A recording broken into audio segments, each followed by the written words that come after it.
Welcome back to the Chef Joseph's Kick Sauce for Entrepreneurs channel. The Chef Joseph's Kick Sauce for Entrepreneurs channel. You know, it's actually a good day this morning. Morning, there's a word again. Anyway, it's a good day this day that to be alive. You know, it's a good day to have goals. It's a good day to really just have a sense of direction. And to those of you who do not have a sense of direction, I sharply encourage you to, find your path and get on it. One of the things, the title of this video is going to be talking about the parable of the ant. The parable of the ant. And I'll say it one more time for those in the back. Basically, the parable of the ant. I have many topics to discuss. Again, we talk about entrepreneurship and what you need to do to get up off the ground. Self-motivation, things like that. But it just came to me this morning. It's one of the subjects that I had that I wanted to discuss with you today. And again, like and subscribe to this channel. Please like the video, subscribe to the channel, and it helps the algorithms. But again, whether it's one person or 100,000 people, as long as you can reach one, that's what matters.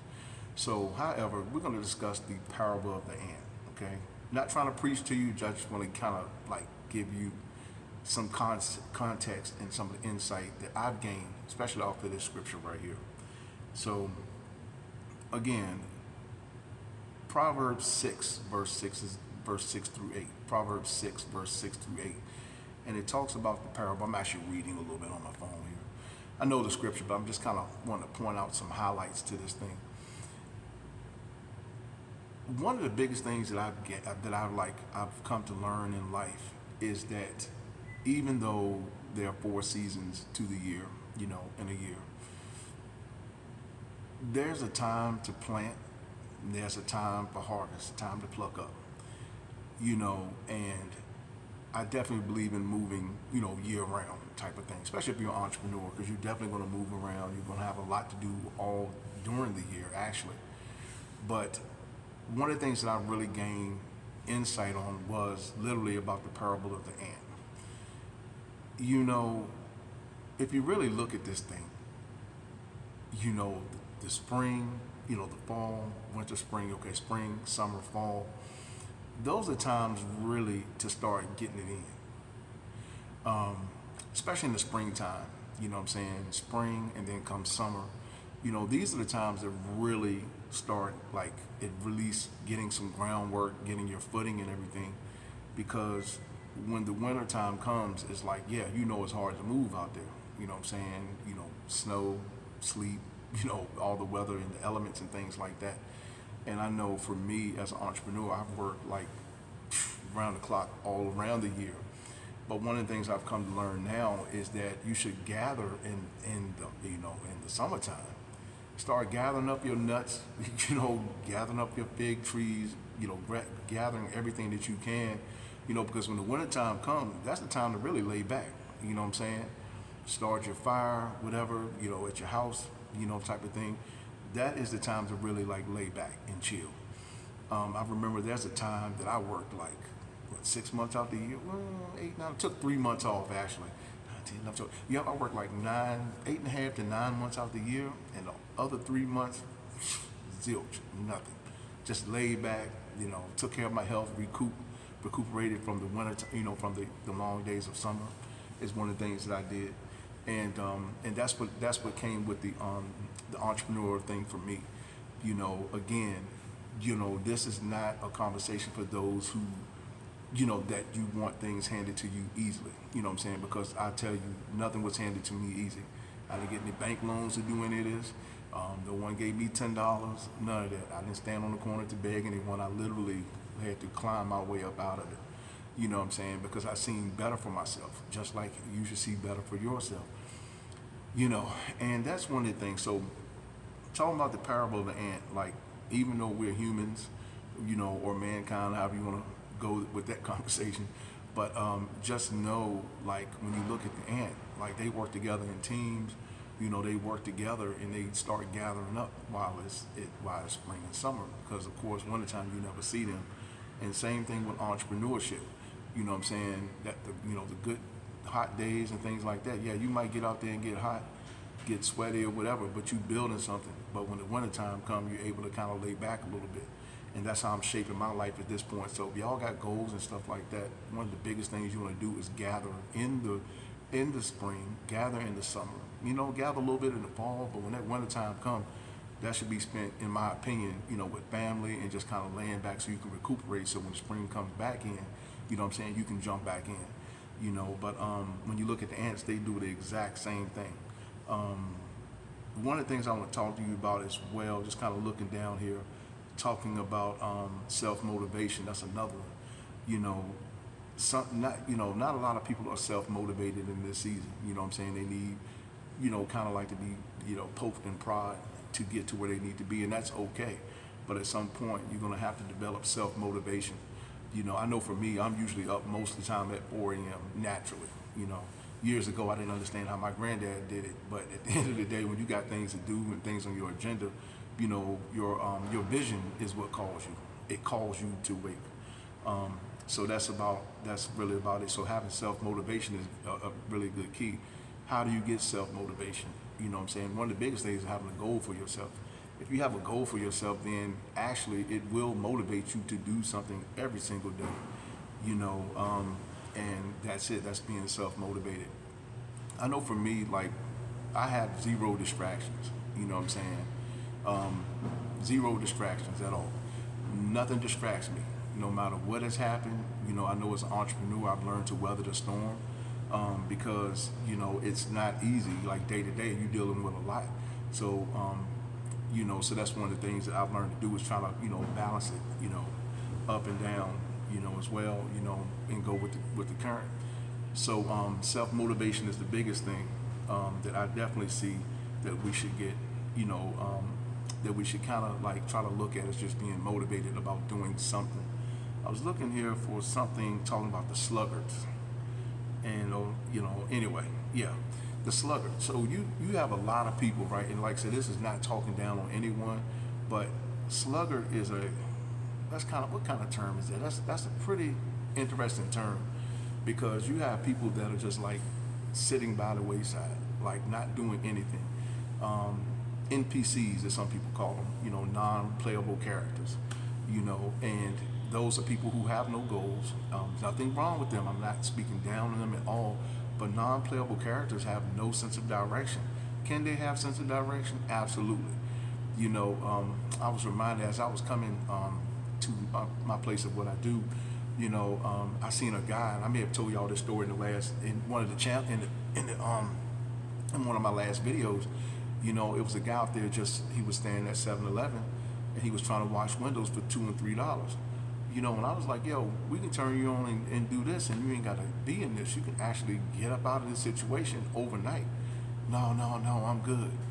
Man, it's been like 6 months later, and I passed the same guy again asking for change. You know what I'm saying? Able-bodied, nothing wrong with him. Nothing. I get it. You want to work for yourself. But but you got to start from somewhere. You know what I'm saying? But those sluggards, man, for y'all, if you have sluggards in your life, get them far away from you, especially y'all sisters that's dating these dudes, you know what I'm saying, that have no sense of direction. Nothing against our brothers, but you want to be with someone that has goals. You want to be with someone that has a sense of direction, and it's just not a sluggard sitting on the couch every day looking at you to bring home the money, and vice versa. You can spin that around. Yep. So I'm gonna give y'all like a couple points here. I'm just kind of looking down here. I'm gonna give you 5 different points, basically about the parable of the ant. One thing about it is having hard work, doing hard work, and being diligent about your work.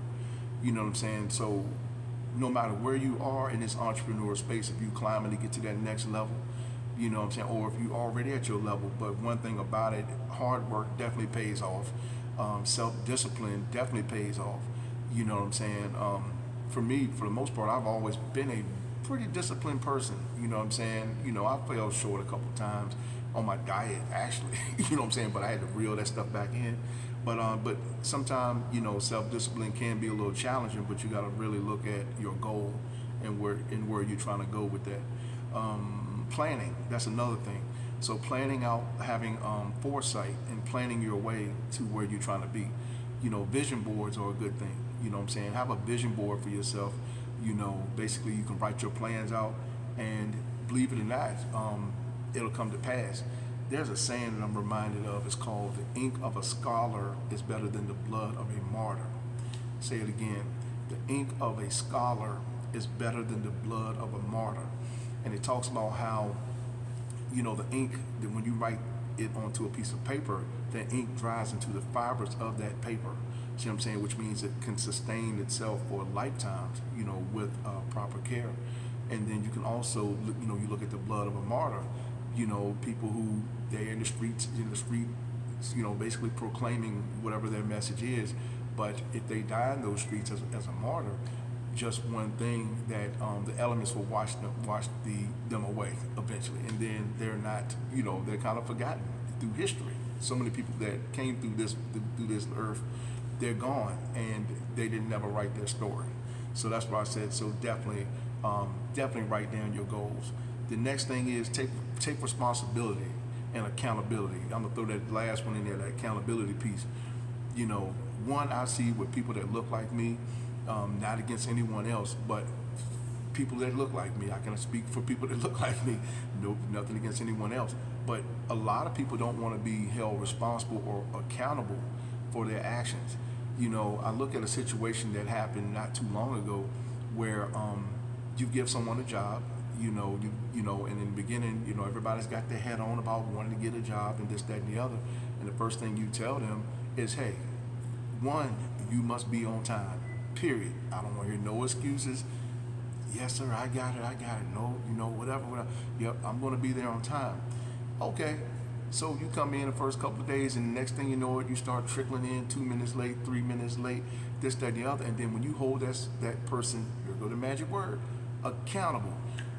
Hey, you supposed to be here this time. Well, I'm trying. You didn't say that when you first got the job. See what I'm saying? And people need to be, I hold people accountable. If you say something to me and you say that you're going to do something, be a person of your word. Be accountable for what comes out of your mouth. Because you know what? If you, and that's for you too as well, y'all listening, if you got people in your life that are not willing to be accountable for their actions, man, you need to let them go. Leave them, I'll tell you like this, leave them in the dust.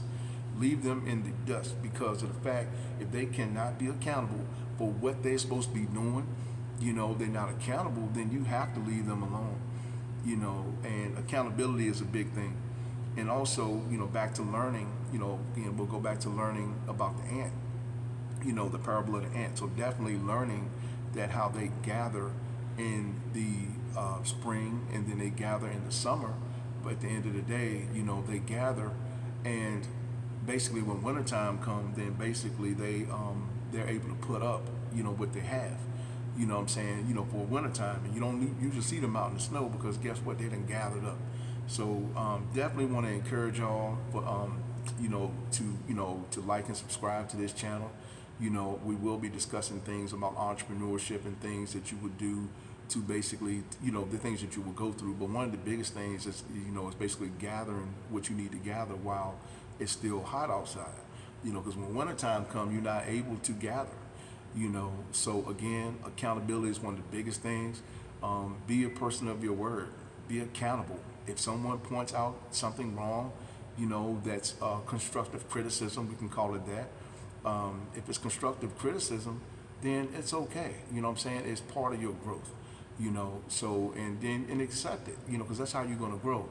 I tell people all the time, like, the day that the time comes that you feel like you know everything, you've learned every single thing, guess what? It's time for you to leave here.